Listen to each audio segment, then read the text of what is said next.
আসসালামু আলাইকুম রহমতুল্লাহ বরাকাত। আলহামদুলিল্লাহ ওসসালাত আসসালামু আলা রসুলিল্লাহ বাদ। সুপ্রিয় দর্শক, আজ আমরা কোরবানিকে ঘিরে কমন 10টি প্রশ্নের উত্তর জানার চেষ্টা করব ইনশাআল্লাহ তাআলা। সর্বপ্রথম যে প্রশ্নের উত্তর জানবো তা হলো ভাগে কোরবানি দেওয়া প্রসঙ্গে। ভাগে কোরবানি দেওয়া নিয়ে আমাদের অনেকগুলো প্রশ্ন আছে, যেমন ভাগে কোরবানি দেওয়া জায়েজ আছে কিনা, জায়েজ থাকলে ভাগিদারদের সংখ্যা বেজোড় হতে হবে নাকি জোড় হলেও চলবে, কেউ পশু ক্রয় করার পর ভাগিদারের সংখ্যা বাড়াতে পারবেন কি না।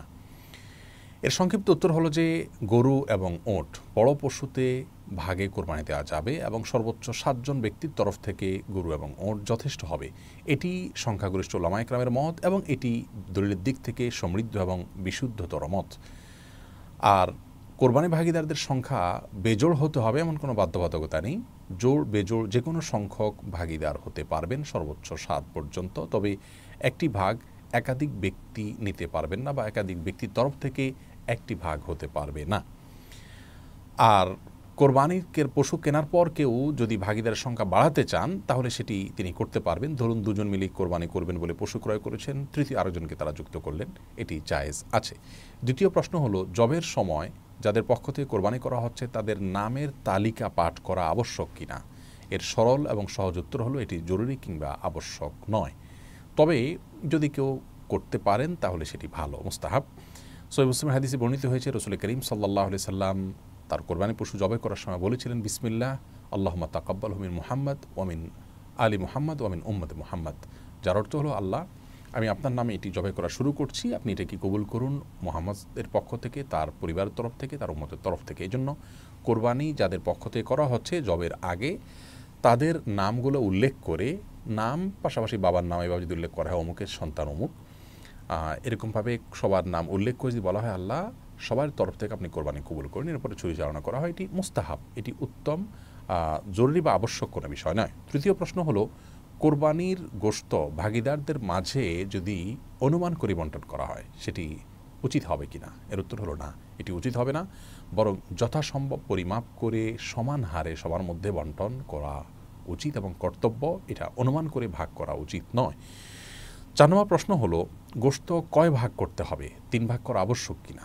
এর উত্তর হলো যার যার ভাগের গোশতকে তিনি 3 ভাগে বিভক্ত করে বন্টন করা বা ব্যবহার করা এটি মুস্তাহাব।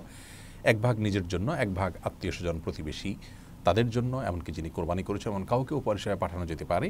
আরেক ভাগ হলো গরিব অভাবী দুঃখী মানুষদের জন্য। কিন্তু এই 3 ভাগ করাটা জরুরি কিংবা আবশ্যক নয়, এটাকে হেরফের বা কমবেশ করাতে কোনো অসুবিধা নেই। 3 ভাগে করতে পারলে উত্তম এবং ভালো।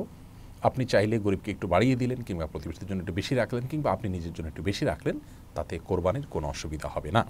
5 নম্বর প্রশ্ন হলো ঋণ করে কোরবানি করা যাবে কি না। এর সরল উত্তর হলো ঋণ করে কোরবানি করা যাবে যদি আপনি পরবর্তী ঋণ পরিশোধের ব্যবস্থা থাকে, আপনি সেই জায়গা থেকে ঋণ পরিশোধ করে দিবেন, এরকম আশা যদি থাকে আপনি অবশ্যই ঋণ করে কোরবানি করতে পারবেন। তবে ঋণ করে কোরবানি করা কারোর জন্য আবশ্যক নয়। আপনি যদি অভাবী হন ঋণ করে কোরবানি আপনার জন্য করা উচিত হবে না, যদি ঋণ পরিশোধের আপাত দৃষ্টিতে আপনার কাছে কোনো ব্যবস্থা না থাকে এবং যার কাছে ঋণ করছেন তাকে যদি আপনি ঘোরাতে হয় সে আশঙ্কা থাকে, তাহলে ঋণ করে কোরবানি না করাই উচিত। তবে যদি দেওয়ার ব্যবস্থা থাকে, জোরালো আশা থাকে, তাহলে আপনি ঋণ করে কোরবানি করতে পারবেন। 6 নম্বর প্রশ্ন হলো মৃত ব্যক্তির তরফ থেকে কোরবানি করা যাবে কি না। যদি যায় তাহলে তার গোশত বন্টনের পদ্ধতি কি হবে। এর উত্তর হলো মৃত ব্যক্তির তরফ থেকে কোরবানি করা যাবে। নবী করিম সাল্লাল্লাহু আলাইহি সাল্লামের তরফ থেকে আলী রাদিয়াল্লাহু তাআলা কোরবানি করেছেন। অতএব নিজের মা বাবা কিংবা অন্য কোনো আত্মীয় স্বজনের তরফ থেকে যারা মৃত্যুবরণ করেছেন তাদের তরফ থেকে আপনি কোরবানি করতে পারেন। আর এই কোরবানির গোশত বন্টনের বিধান হলো যিনি মৃত ব্যক্তির তরফ থেকে কোরবানি করছেন যার অর্থ দিয়ে এই গোশতটা তার, তিনি এটিকে তার মতো করে ব্যবহার করবেন, 3 ভাগে ভাগ করে নিজের গোশতের মতো করে এটাকে বন্টন করা মুস্তাহাব। আর যদি কোনো ব্যক্তি মৃত্যুর আগে ওসিয়ত করে যান কোরবানির জন্য তাহলে সেই কোরবানি গোশত আবার সম্পূর্ণটুকু দান করে দেবে গরিবদেরকে। এটা তার ওসিয়ত যারা প্রতিপালন করেছেন তাদের হক নয়, এটা গরিবের হক। 7 নম্বর প্রশ্ন হলো কোরবানি পশু নিস্তেজ হওয়ার আগেই অনেকে চামড়া ছেলা শুরু করেন, রক কাটা শুরু করেন, এটি জায়েজ আছে কিনা। এর উত্তর হলো এটি সম্পূর্ণ গুনাহের কথা। এমনকি জবের পরের সময় কসাইরা চাকু দিয়ে খোঁচাতে থাকেন, এর ফলে কোরবানির পশু স্বাভাবিক মৃত্যু না হয়ে অস্বাভাবিক মৃত্যু হতে পারে, যার ফলে পশু খাওয়া পর্যন্ত হারাম হয়ে যেতে পারে। এই জন্য চাকু দিয়ে জবের পরে খোঁচানো উচিত নয় এবং নিস্তেজ হওয়ার আগে চামড়া ছেলা কিংবা রড কাটা সম্পূর্ণভাবে নাজায়েজ কাজ। সহিহ মুসলিম হাদিসে আসছে পশুর প্রতি অমানবিক না হওয়া প্রয়োজন ছাড়া, সেজন্য এটি করা যাবে না। 8 নম্বর প্রশ্ন হলো অনেক সময় দেখা যায় বুড়ি পরিষ্কার করতে দেওয়া হয় এবং যাকে দেওয়া হলো তাকে বলা হয় যে এটা পরিষ্কার করার পর তুমি কিছু নিও, আমাকে কিছু দিও। এটি জায়েজ আছে কিনা? এর সরল উত্তর হলো এটি জায়েজ নাই। কারণ নবী করিম সাল্লাল্লাহু আলাইহি সাল্লাম কোরবানির পশুর গোশত যারা প্রস্তুত করেন তাদেরকে কোরবানির পশুর গোশত থেকে কোনো কিছু দিতে নিষেধ করেছেন। সেজন্য এটি জায়েজ নয়। আপনি হয় সম্পূর্ণ বড়ি কাউকে দিয়ে দিবেন, অথবা তাকে দিয়ে পরিষ্কার করার পর তাকে টাকা দিবেন, বড়িটা আপনি নিবেন, কিন্তু পরিষ্কার করার বিনিময়ে কিছু বড়ি তিনি নেবেন, এটি জায়েজ নয়। ৯ নম্বর প্রশ্ন হলো অমুসলিমকে কোরবানি গোশত দেওয়া যাবে কিনা? উত্তর হলো অমুসলিমকে কোরবানি গোশত দেওয়া যাবে, কোনো নিষেধাজ্ঞার ব্যাপারে নাই।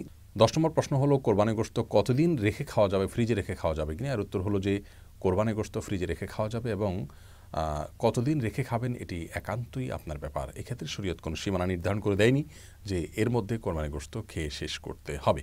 আল্লাহ তাআলা আমাদের সকলকে প্রতিটি ইবাদত সঠিক এবং শুদ্ধরূপে সম্পাদন করার তৌফিক দান করুন। আসসালামু আলাইকুম ওয়া রাহমাতুল্লাহি ওয়া বারাকাতুহু।